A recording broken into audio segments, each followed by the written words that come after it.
visto en la situación en donde queremos usar aplicaciones que conocemos como herramienta para poder lograr nuestros objetivos. Raúl Roa, un desarrollador con más de 15 años de experiencia en el área de desarrollo de software, nos explicará cómo hacer que una computadora lea a través de WhatsApp. Sí, como lo escucharon, a través de WhatsApp. Yo voy a escuchar. Vamos a ver.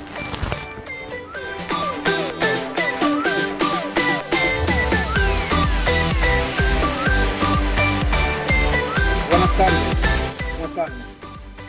El contenido de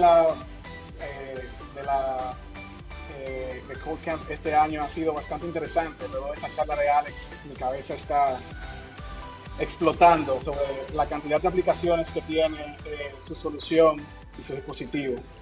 Súper interesante. Continuando un poquito el trend, seguiremos hablando sobre inteligencia artificial y sobre aplicaciones de la misma en herramientas que usamos día a día. Esta vez me toca a WhatsApp tener un rol protagónico sobre cómo puede ayudarnos a hacer que una computadora lea por nosotros texto dentro de una imagen. Así que sin mucho más preámbulo, ajusten sus cinturones y vamos a empezar. Bien, antes de empezar con mi presentación, quiero pedir, vamos a decir, excusas por adelantado si utilizo terminología en Spanglish o en inglés que suene muy técnica. Voy a tratar de hacer todo lo posible por ser lo más claro en ese sentido y tratar de evitar usar siglas y otro tipo de letras que representen algo que no todo el mundo domine o entiende. Okay. Entonces, hablemos un poco de quién soy antes de empezar a hablar sobre la charla de hoy. Yo trabajo en un sitio que se llama TagShop, donde soy CTO, y en TagShop lo que hacemos es soluciones muy similares a las que vamos a estar discutiendo hoy. Hacemos que los computadores entiendan sobre documentos digitales, imágenes y demás, y no solamente los entiendan, sino que sepan dónde van, puedan extraer información específica de ellos y enviarlas a otros sistemas.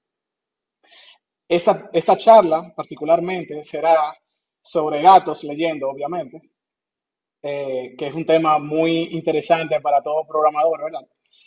Pero hablando un poquito más en serio, si nosotros quisiéramos que una computadora lea hoy en día, realmente es algo muy posible. Estamos hablando de que alrededor de 98% del texto que se le presenta a un computador hoy en día puede ser interpretado y puede ser utilizado para otros fines más allá de saber qué exactamente tiene dentro. Eso para mí es algo sorprendente, realmente. Pero primero vamos a hablar un poquito de lo que es el elefante en la sala. Yo voy a estar hablando sobre un tema muy particular para el cual existen APIs de vendors súper grandes, dígase Facebook, Google, Amazon, etcétera, Microsoft. Y realmente el foco de esta presentación no es aprender a utilizar las soluciones que ellos presentan.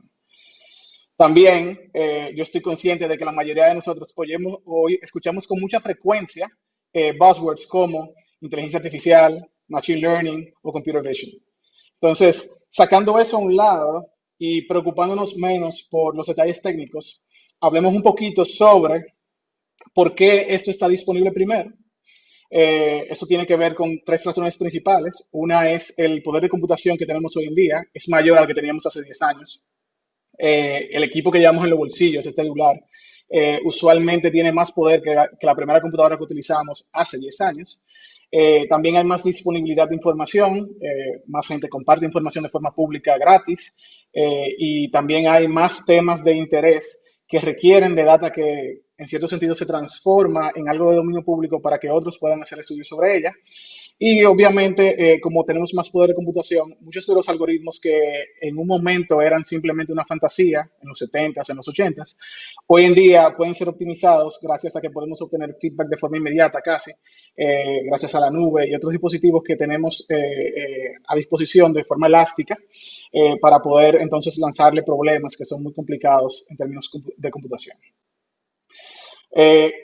Además de todo eso, que hace posible que podamos consumir este tipo de soluciones, creo que lo más importante de esta conversación es entender cómo funcionan algunas de las cosas que permiten que estos computadores interpreten imágenes, esos carros que se manejan solo, o esos escáneres que tenemos en los bolsillos por medio de la cámara de un celular.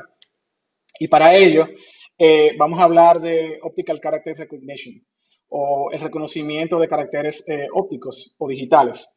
Y usualmente la gente se refiere a este paso en la transformación de información como si fuera sal. Lo mencionan de una forma muy vaga y dicen, ah, sí, a eso solamente agrégale un poquito de OCR. Y eso debería, en cierto sentido, transformar data mágicamente y listo. Usamos a uno de esos vendors que tenemos y obviamente lo que continúa es simplemente analizar el output que nos devuelven y en cierto sentido hacer algo útil con eso. Y aunque en cierto sentido, como mencionaba Randy en su primera presentación, reinventar la rueda no es ideal, es importante entender que esas soluciones de esos vendedores no siempre son ideales para los escenarios donde las tenemos que utilizar. Usualmente dicen que el contexto es rey y realmente día tras día cuando se habla de soluciones de inteligencia artificial mucha gente habla de entrenamientos y habla de ejemplos y realmente estas soluciones de inteligencia artificial lo que hacen es que presentan soluciones en base a experiencias pasadas y si estamos utilizando experiencias de otros para poder obtener resultados, no siempre esas experiencias se pueden extrapolar al escenario donde queremos hacer algo. Entonces, por eso es interesante entender cómo funcionan esas soluciones que nos proveen esos terceros y, en cierto sentido, tener la capacidad de crear la nuestra en caso de que sea necesario. Obviamente, con el tema de OCR hay varios retos. El primero tiene que ver con la recolección de información para fines del entrenamiento, como mencionaba. Tiene que ver también con la transformación de esa información para que sea útil para fines de entrenamiento y de eso hay una correlación directa a lo que se denomina la calidad de la información. También hay que estar conscientes de que esos entrenamientos, como mencionaba, no necesariamente se extrapolan a otros escenarios. A veces tendremos diferentes modelos de OCR para diferentes escenarios específicos. En el caso particular mío, yo trabajo profesionalmente analizando recetas médicas y ese motor no necesariamente se puede utilizar para analizar quizás recibos de supermercado. Y obviamente también hay otro tipo de consideraciones que hay que hacer, que es usualmente parte de los sacrificios como desarrolladores que tenemos que confrontar, que es si queremos tener más velocidad o si queremos tener más precisión, ¿verdad? Entonces, un pipeline o lo que se denomina un flujo de OCR empieza con lo que es la imagen principal. Sí, entonces les decía que el flujo tradicional de un motor de OCR no es algo como que yo le tiro alimentación y mágicamente funciona, sino que usualmente quiere decir que tenemos que seguir diferentes pasos para poder lograr un resultado particular. Vamos a ver si mi computadora nos ayuda.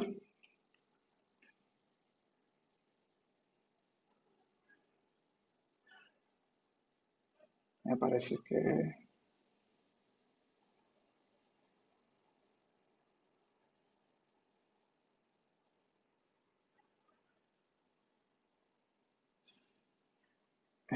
Un segundito, que esto es en vivo, como dicen.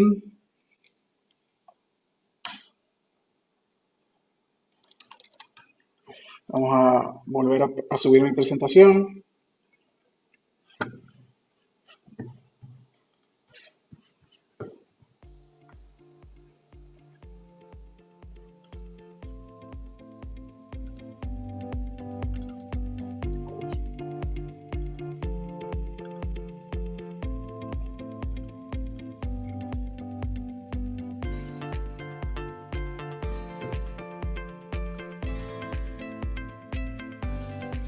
Ok, tengo una contraseña nueva.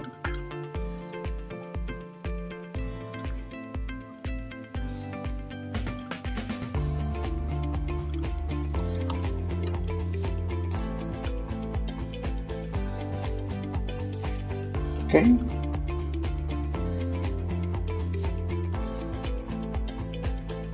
Creo que estamos de vuelta. Muy bien. Entonces, disculpen los inconvenientes. Continuando, estoy de vuelta con ustedes y les decía que usualmente el flujo de transformación de información en un pipeline de OCR no es directamente, le paso una imagen y se convierte en texto. Usualmente hay varios procesos que optimizan esa imagen previo a poder manipularla de forma que podamos extraer el texto presente en ella. A veces incluso esas imágenes tienen lo que se denomina ruido. Por ejemplo, si tenemos una señal de tránsito, usualmente la señal de tránsito viene acompañada incluso de a veces otros letreros como nombres de la calle, etcétera, y así sucesivamente, pero la señal de tránsito es un área de interés, en el caso particular, por ejemplo, de un auto que se maneja solo y que necesita saber si puede doblar a la derecha o si la calle es una vía o algo así. Entonces, para poder lograr un resultado tangible, un resultado importante, hay que entonces hacer un procedimiento sobre esa imagen para poder extraer información de interés según la tarea que se está haciendo.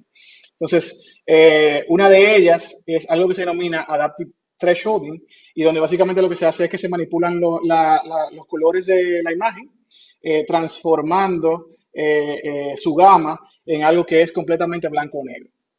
El propósito de esto es poder eliminar cualquier otro tipo de cosa que se denomine ruido y como usualmente las letras tienen de forma uniforme una iluminación o una representación a nivel de colores, entonces esto ayuda a poder extraerlas dentro de una imagen con más información. Hay otro tipo de pasos, como algo que se denomina Connected Component Analysis, que es básicamente poder encontrar lo que se denomina las regiones de interés. Eso también se hace por medio de la identificación de líneas y palabras. Esos dos componentes en otros pipelines o en otros workflows se denomina segmentation y vamos a ver eso más adelante cuando estemos trabajando lo que nosotros estamos haciendo. Entonces, no hace mucho tiempo, previamente, este tipo de cosas se hacía utilizando lo que se denominan aproximaciones. Y básicamente lo que se hacía era que se utilizaba los patrones presentes en el TrueType font de tu computadora y se asociaba algo impreso en un libro que tenía que utilizar uno de estos TrueType fonts para poder entender cuál era el contorno de una letra o su posición dentro de una imagen. Entonces, eso era hace ya 15 años, pero era el mecanismo más eficiente en ese momento para poder lograr tener ejemplos, ¿verdad?, de experiencia, ya que el TrueType font tiene información sobre lo que son los patrones de píxeles que representan una letra. Y si básicamente un libro estaba impreso utilizando ese tipo de cosas, entonces era simple transformar, obviamente, texto escrito a máquina nuevamente en texto. Pero, ¿qué pasa cuando trabajamos con texto escrito a mano? Ahí el reto es completamente diferente. Entonces, por ejemplo, si tuviéramos esta imagen, entonces tuviéramos que recurrir a otro tipo de soluciones para poder obtener un resultado que funcione similar a cuando utilizamos texto impreso. Y para ello, también tenemos que contemplar que no necesariamente todo el texto se escribe de la misma forma. Por ejemplo, la misma frase aquí la podemos ver escrita de otra forma. Entonces, para ello existe algo que se denomina Deep Learning, que es básicamente la evolución de esas aproximaciones al TrueType font que veíamos antes. Y básicamente lo que hace es que transforma potencialmente el approach anterior en algo que es más general. En vez de utilizar ejemplos solamente de TrueType fonts y de documentos impresos, entonces hoy en día se utilizan ejemplos de otro tipo, como obviamente ejemplos de cosas escritas a mano. Para ello se utilizan lo que se denominan neural networks, que probablemente han escuchado hablar de eso y usualmente siempre que alguien menciona ese tipo de tema ven un gráfico de este tipo. Realmente es un gráfico que da un poco de miedo, especialmente entender cómo se comporta y cómo funciona. Pero hoy en esta presentación no vamos a hablar a fondo sobre esto, ya que puede ser un tema de una charla completa o de una conferencia completa, cómo utilizar neural networks para casos aplicados, ¿verdad? Entonces, al final del día, ya yo vengo hablando de OCR, vengo hablando de SAL, vengo hablando de pipelines, vengo hablando de terminologías particulares, pero aquí todo el mundo vino a ver por qué yo puedo utilizar WhatsApp para leer o cómo utilizar WhatsApp para leer. Ese es el trendy keyword que realmente atrae a la gente y lo que hace importante, ¿verdad?, esta charla, ya que es una herramienta que usamos día a día y que no todo el mundo está consciente sobre cómo puede potenciar una sola aplicación que no desarrollamos nosotros para hacer diferentes cosas más allá de conversaciones. Entonces, En el caso particular de hoy, estaremos hablando sobre cómo hacer que WhatsApp lea por nosotros. Y esto es sumamente útil, por ejemplo, para personas analfabetas, donde, por ejemplo, en República Dominicana tenemos un alto índice de personas de ese tipo que tienen que consumir, por ejemplo, medicamentos o que tienen que leer documentos legales y que usualmente no pueden entenderlos porque no saben exactamente qué está escrito. Entonces, si nosotros pudiéramos sintetizar la información presente en esos documentos y presentársela de una forma que ellos puedan comprender, entonces estaríamos obviamente aumentando su calidad de vida y habilitándolos a hacer otras actividades que hoy en día no pueden hacer. Y de hecho, estas personas usualmente recurren mucho a enviar voice notes, no a escribir, precisamente porque tienen inconvenientes leyendo y escribiendo, ya que no saben leer ni escribir. Entonces vamos a crear una herramienta para ellos. Entonces, en la práctica, mi herramienta lo que va a hacer es lo siguiente. Yo le voy a enviar una foto de algo que yo quiero que me lea y ella debería de interpretar primero el texto presente y luego enviarme un voice note con la información necesaria para poder entender lo que está presente en ese texto.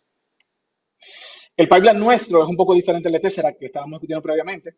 Vamos a utilizar una plataforma de TagShop que se llama Johnny 5 que me permite integrarme con WhatsApp como canal de comunicación. Luego vamos a obtener la imagen, vamos a hacer ese procedimiento de preprocessing que habíamos mencionado, donde manipulamos lo que es los píxeles presentes en la imagen para eliminar ruido. Si la imagen tiene texto, entonces hacemos algo, y si no tiene texto, no hacemos nada. En caso de que tenga texto, entonces vamos a utilizar otro motor de OCR que voy a escribir exactamente qué hace, que también pertenece al suite de TagShop que se llama Omen. Y finalmente, entonces se lo vamos a alimentar a un plugin de text-to-speech que yo tengo que va a leer el texto utilizando la voz del asistente de Google, me parece, para que quien sea que esté tratando de interpretar algo dentro de una imagen, entonces pueda, obviamente, escuchar lo que dice. Los pasos, de una manera más general, son hacer lo que se denomina preprocessing, luego hacer una cosa que se denomina clasificación de imagen, luego hacer lo que es la ejecución del motor de OCR, que voy a escribir exactamente cómo funciona el nuestro, y voy a hablar de lo que se denomina post-processing. Estos 4 pasos, en realidad, consolidan las actividades de más de 28 programas, y usualmente un pipeline de OCR es así de complejo, especialmente cuando estamos tratando de hacer cosas específicas con texto escrito a mano o texto escrito a máquina, que tiene tecnicismos o que tiene otro tipo de particularidades que lo hacen muy complejo para que la computadora pueda interpretar lo que está presente en el mismo. Entonces, en el preprocessing hacemos varias actividades, como mencionaba, donde empezamos a jugar con los píxeles presentes en la imagen, tratando de encontrar lo que son las áreas de interés. Las áreas de interés son importantes porque son lo que nosotros vamos a interpretar como texto. Entonces, nosotros tenemos un conjunto de algoritmos que nos ayudan a poder interpretar partes de la imagen y poder entonces descartar otras y luego entonces entender qué es el texto que queremos interpretar. En el caso particular de este step de preprocessing dentro de nuestro pipeline, mi intención es eliminar el ruido que tenían las rayas, por ejemplo, presentes dentro de la mascota que escribí, y yo tenía, por ejemplo, todo escrito en azul, y yo quiero que la meta final sea tener un fondo blanco y el texto negro sobre ese fondo blanco, porque es lo que me va a garantizar, obviamente, que mi programa de OCR o mi motor de OCR extraiga con una mayor precisión el texto presente. Otra cosa que es importante entender es que la inclinación del texto es importante también. Por ejemplo, hay gente que escribe el texto y se le va yendo hacia arriba o escribe el texto y se le va yendo hacia abajo. Y ese tipo de inclinación del texto hace que nuestra extracción sea súper ineficiente en algunos casos. De hecho, por cada 40 grados de rotación, nosotros perdemos alrededor de un 50% de eficacia en la extracción. Entonces, si se ponen a pensar en eso, realmente mientras alguien va escribiendo más hacia arriba, más arriba, más arriba, va siendo más ineficiente nuestro motor a la hora de interpretar el texto presente. Eso es un reto a escala, obviamente, porque cuando nosotros tenemos texto que viene de diferentes fuentes, realmente no podemos saber si va a tener una inclinación específica o no, y no todo el mundo escribe dentro de las rayas dentro de una mascota, por ejemplo, o no siempre escribe en algo que tiene rayas. Entonces, en el caso particular mío, como pueden ver, yo escribí algo y lo que escribí no está dentro de las rayas de la mascota, y no necesariamente tampoco tiene una orientación clara con algún eje de un plano cartesiano. Entonces, eso también debe ser corregido en ese paso de preprocessing. Luego, entonces, habíamos dicho que tenemos un paso siguiente, que es el de clasificación. La clasificación nos va a ayudar a entender si de verdad tenemos que actuar sobre la imagen, si hay texto presente. Y no sé si han visto ejemplos de Machine Learning en Internet donde te enseñan a clasificar si hay un gato o un perro. Básicamente es exactamente lo mismo. Lo que hacemos es que utilizamos el criterio de clasificación que nosotros vamos a utilizar es diferente al del gato y al perro, donde vamos a querer saber si hay texto o no hay texto. Y lo que hacemos es que creamos un modelo predictivo que aprende sobre las características particulares de una imagen con texto y las características particulares de una imagen sin texto. Y luego trata de hacer inferencias extrapolando ese escenario en ejemplos que nunca ha visto.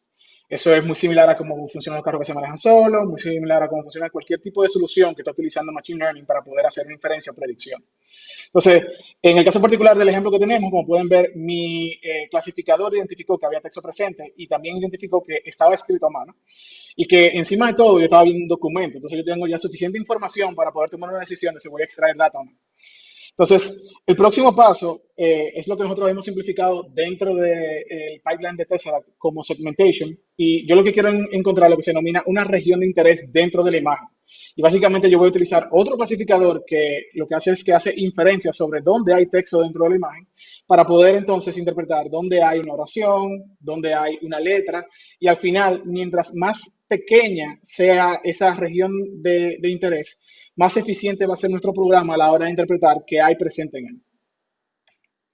Entonces, luego vamos a alimentar eso a nuestro OCR Engine y como pueden ver, Omen, aunque es muy bueno, realmente no pudo hacer una inferencia clara sobre el texto que estaba presente. Aquí se ve que hay una especie de texto nada relacionado con lo que estábamos pasando. Es que debería decir Gigi's Place y lo único que reconoció correctamente es el idioma, pero después no pudo reconocer más nada. Entonces, para corregir este tipo de pasos, entonces viene algo que se denomina post-processing, donde hay algo que se hace que se llama contextual spell checking. Básicamente nosotros queremos saber cuál es la correlación entre las palabras que vamos a corregir. No sé si han utilizado, por ejemplo, el spell checker en su celular, precisamente cuando están utilizando, por ejemplo, WhatsApp, y quieren que les corrija lo que van escribiendo. Usualmente, él va haciendo sugerencias diferentes dependiendo de las palabras que continúan. Entonces, eso es muy importante porque el contexto, de nuevo, es importante y la correlación entre cada una de las palabras. Hay otra cosa que se llama word segmentation. A veces, el motor de OCR lo que hace es que te devuelve una sola palabra súper larga que realmente está compuesta por diferentes palabras pequeñas. Entonces, tú tienes que hacer una división de eso y para eso, entonces, tú haces lo que se denomina word segmentation. Finalmente, hay algo que se llama word classification, donde tú quieres saber cuál es el valor real, semántico y sintáctico de esa palabra dentro de la oración. Y eso te ayuda a poder calibrar el segmentation y el spell checking. Y hay algo que se denomina dense vector storage y es básicamente tú quieres utilizar un algoritmo similar al que reconoce tu cara dentro de Facebook para poder hacer atribuciones de ese texto que viste a quien lo escribió. De esa forma tú puedes saber que esa letra, cuando tú veas de nuevo un ejemplo de esa misma persona, pertenece, por ejemplo, a Raúl, y en ese sentido, entonces ya tú sabes más o menos cuáles son las características particulares de cómo él escribe y puedes entonces inferir cómo corregir su texto sin necesidad de hacer quizá todos los pasos necesarios para poder obtener un resultado óptimo la primera vez que ves algo sin tener ningún tipo de correlación con una fuente de emisión. Entonces, finalmente, luego del post-processing, entonces este es el resultado que obtenemos. Todo esto pasa tras bastidores y probablemente esos vendors que nosotros utilizamos, como Cognitive Services de Microsoft, Recognition de AWS o Google Vision, hacen precisamente todos estos pasos para poder obtener un resultado particular. De nuevo, la calidad del output va a depender de la data que se utilice para entrenar. Y si todos los pasos que vimos se ejecutan de una forma constante y consistente, probablemente con el tiempo, algo que no reconoció se transforma en algo que ya reconoce. Entonces, vamos a ver realmente cómo funciona esto en acción.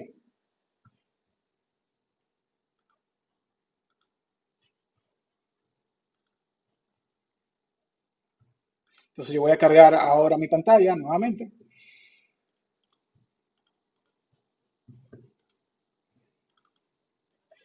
Aquí pueden ver que yo tengo una conversación de WhatsApp. Y dentro de mi conversación de WhatsApp, yo lo que voy a hacer es que voy a colocar esa imagen que yo escribí de diferentes formas. Entonces, la primera que voy a hacer es esta.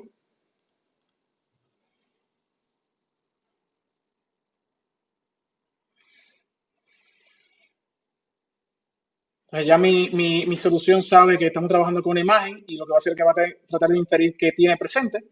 Como podemos ver, ya sabe cuál es el idioma y sabe exactamente cuál es el texto y me envía un voice note con el texto que leyó.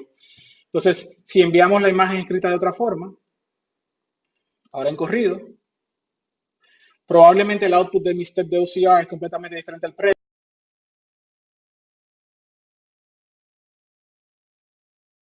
Lo que queremos.